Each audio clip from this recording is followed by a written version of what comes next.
What's up, guys? I am so happy to be here on week 2 of our lesson series Explained. All right, today I want to start by telling a story, okay?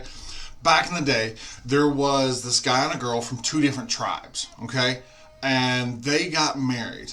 And when they did, the groom told a riddle to some guys from the bride's town. And he made a bet with them that they couldn't solve it. So, the guys went to the bride saying, hey, help us out. We can't figure this out. I don't know what it is. Do you know the answer? She's like, I don't. And they're like, okay. Can you go ask him? Well, no, it's a fun thing. It's whatever. Okay, go ask him and find out, or we will kill you and your family. Things got serious really quick. Okay, but follow me here. And so what happened is the bride went and nagged the groom until he finally told him, okay? Or told her. And so, of course, the first thing she did was go and say, hey, guys, I finally found out. It was hard, but here it is. So they went to the groom and said, oh, we solved your riddle. You're a silly, stupid person from your town. Your tribe is stupid. So he lost his temper and killed a bunch of people and then left town. Okay, we have a series of overreactions, but that's how the story goes. All right, the bride's dad's like, wow, that escalated very quickly, and worst wedding reception ever. And he's like, well, I guess he's gone. He killed a bunch of people, so he's not going to come back. So I'm just going to marry my daughter off again. And so he married her off to somebody else. Well, the groom showed back up. A while later, it's like, hey, where's my wife? And the dad's like, I gave her to somebody else. So, I don't know what to do. Tell you what. I know you can kill a bunch of people, and you will. Why don't you just take the younger daughter instead? She's even prettier.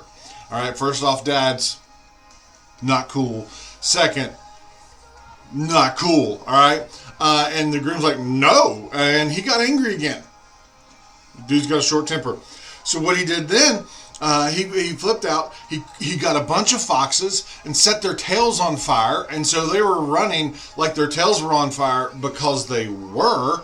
And they set a bunch of things on fire. The barns, the killed some animals. They set the fields on fire. The vineyards, everything was gone. All these wildfires. Now, here's what's crazy, okay? I know that story's crazy enough as is, but here's what's really crazy about that story. The story is from the Bible. Now, that's not exactly how it reads. I took some liberty with it, but that's the basic plot line of a story from the Old Testament, the book of Judges, chapters 14 and 15. And as a kid, when I would hear these stories and hear this story in particular, I'm going, what does the story have to do with me? Okay, how does this story from the Bible affect my life today? It tells me never tell a riddle at a wedding reception. Okay, got that. And don't set animals on fire. Don't do that anyway, okay, because that's good. Not going to. Wasn't planning on it. That's not being a good steward or being nice to the animals. And so I didn't really need that lesson, but there it is. All right, so how do we figure out what this lesson and how does it apply to me and my life where I am today? So last time we met, we talked about how the Bible started a conversation and to help us to connect to God and Jesus. So everything in the Bible is pointed, scripture in the Bible is pointed to help us understand God and Jesus more. Jesus is kind of like putting on our 3D glasses so we can see things more clearly when we ask it in context of Him. But the truth is, Jesus doesn't show up in a lot of the Bible. There's a lot of stuff that go on in the Bible well before He gets there. He doesn't appear in this story about the fox's tails. No, He's not there. So how does Jesus help us see God more clearly? And so there's this confusion. So we need to figure out what we're supposed to do with the rest of the Bible. What about the verses that seem weird? Okay, yes, some of the Bible seems weird. All right, what if your verse of the day, you open it up, is Revelation 8:1? When he opened the seventh seal, there was silence in heaven for about half an hour. What are you supposed to do with that today? If you got something from that, send me a message. I want to know what it is, okay? But, but by itself, definitely a weird read, okay? Stories that seem crazy, okay? Crazier than a riddle leading to killing a bunch of people and setting foxes' tails on fire. What about donkeys talking? Yeah. And voices coming out of fire. Okay, some weird stuff sometimes goes on. All right. So, what about commands that don't make any sense? There's a commandment in the book of Leviticus that says you're not to be wearing clothes that are made from two different materials. So if you're wearing a polycotton blend, like I am, we're in trouble. I didn't realize when I put the shirt on today I was sinning. But that's what it is, how is this supposed to help and guide us? This doesn't make sense. I don't understand. The point is sometimes there's a disconnect between what we're told about the Bible and what we actually experience when we read it. We're told that the Bible can change us, help us, and guide us. But when we read things like this, we can find it and read it ourselves. We're like, I don't see how not wearing two different fabrics is going to change me and guide me, okay? Is there something missing? Is there a different way to do this? Is there a different way that we can understand these weird verses that just don't make any sense to us? How can this be explained? The good news is there's a way forward and to help us understand what the Bible is and what it's meant to help us with. When we read the Bible. Maybe it's a way that we haven't been looking at it before. So let's start with the basics. There are two halves of the Bible. There's the Old Testament or the Hebrew Scriptures, and then there's the New Testament. The Old Testament is basically the Jewish Bible, and it's pre-Jesus. All right. The New Testament includes Jesus' life and the start of his church after his death and resurrection. All right. But within those two parts, there's a lot going on. All right. It's a big book. In fact, it's not really a book at all. And here's what I mean.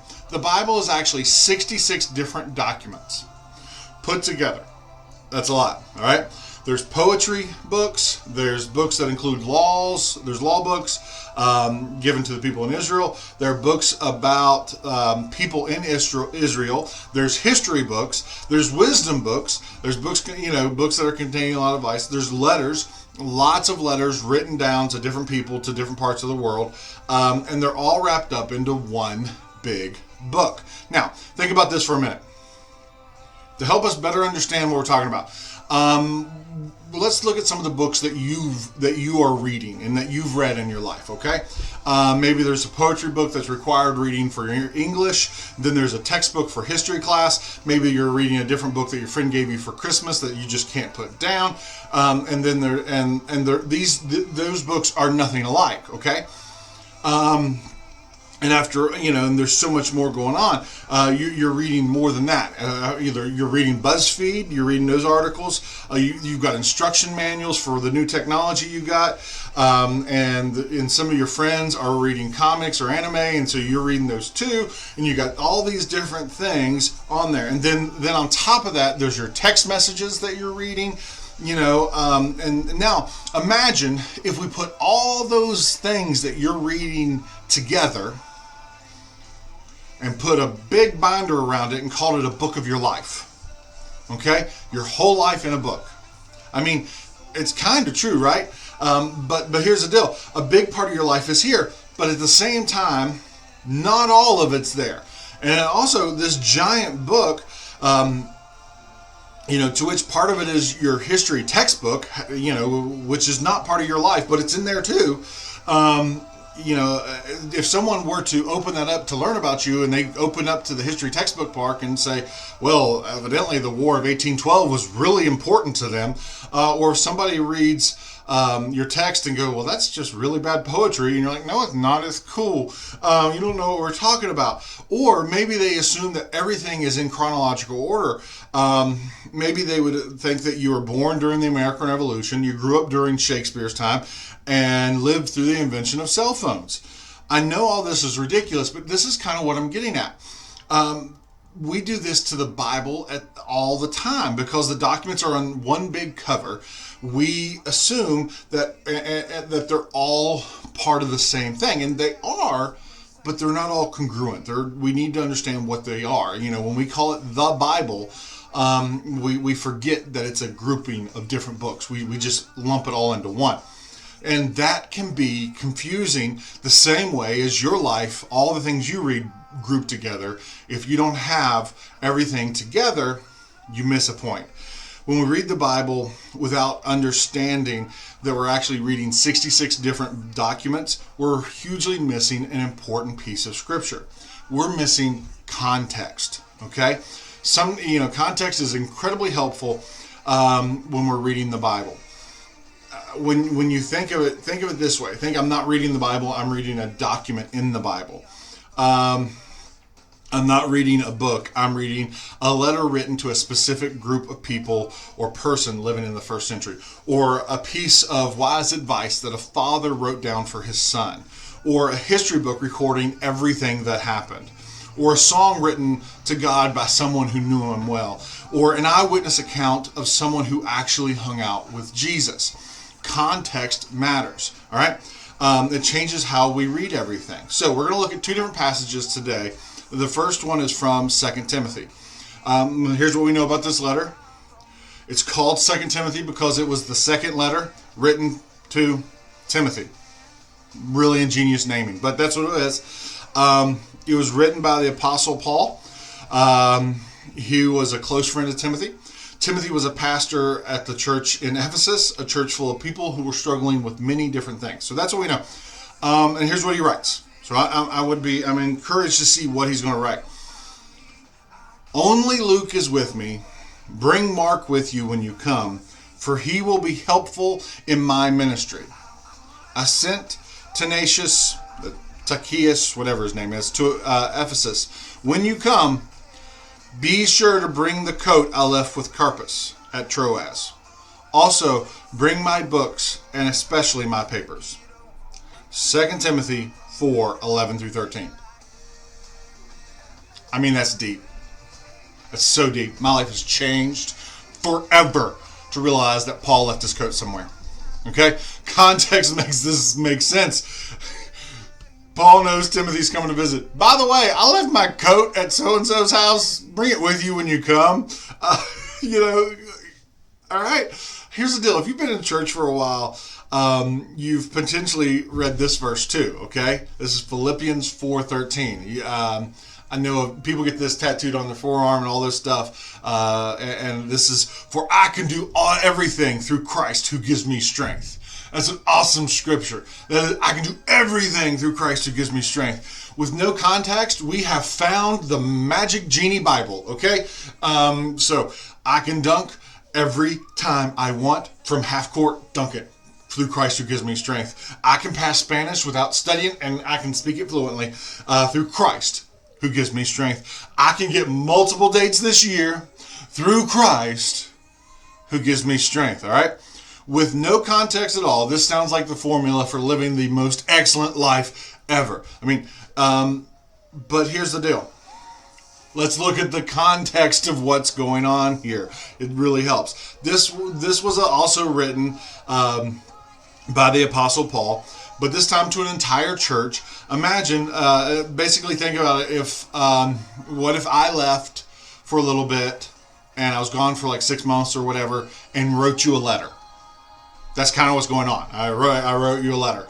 All right. So that's the idea here. But there's more. Paul wrote this to them from prison after being arrested for his faith. And in part of this letter, Paul was thanking them for sending some financial help. And he acknowledged their kindness and saying, thank you so much. At the same time, he assured them that they didn't have to do it again. So Paul let them know that he would be okay whether or not they sent more, because he has realized that he is okay with a lot and a little. He says, I've had a full stomach and a hungry one. I've learned to be content either way. So this section is really about contentment.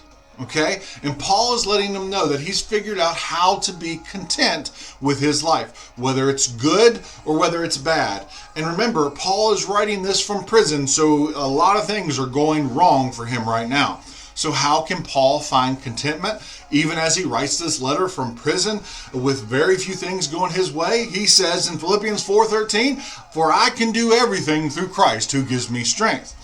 Paul was depending on Jesus and his close relationship with Jesus to give him power and strength to persevere and find peace, even though things in his life weren't very peaceful. Okay? So, the point isn't so much that we can win this game because of God. God's on our side. It's more like because of Jesus, we can be okay whether we have a lot of money or a little money, whether life is going our way or not. We can turn our attention away from our circumstances and on to Jesus, because Jesus is what's matter. That's where the peace comes from. And in turn, we can find peace through Jesus. See how this verse changes when we discover the context? It helps us understand it better. It helps us understand what we are supposed to do with it now. Think of it this way. Context creates clarity. Imagine if you found a note on the floor in school and it says, "Will you go to prom with me?" You don't pick it up and go, "I've got a date for prom." No, because you know that note wasn't written for you. Now, I do understand that we don't write a lot of notes anymore, and that's not how you ask someone to prom, but bear with me. But you don't actually pick that up and say, "I now have a date. I need to go get a dress. I need to rent a tux. I need to do whatever. How do I tell them who it is?" So you write yes and throw it back on the floor and expect them to pick you up. No, that's not how this happens. You would pick that up and go, "Oh, cool. Someone lost their prom date note. Oh, shame for them. Let me see if I can find it out. They may want it." Or if it's crumpled, they may go, "No," whatever. But you understand that it's not actually to you and for you in this moment, all right? And so what we've done is we start looking at the Bible the same way, that we can just open up any scripture and just point our finger at it and go, "Yes, this is for me right now." And God will sometimes point you in the right place where you need to be at that moment, but it's not something that we can just always count on. We need to do a little thinking about it and read a little bit and understand the context of what's going on. Because when we don't do that, that's when faith can be hurtful, or where scripture is used as a weapon, not as something to bring us together. All right? Without the background, the bigger picture behind the words of the Bible, we're just guessing at what we're supposed to do with it.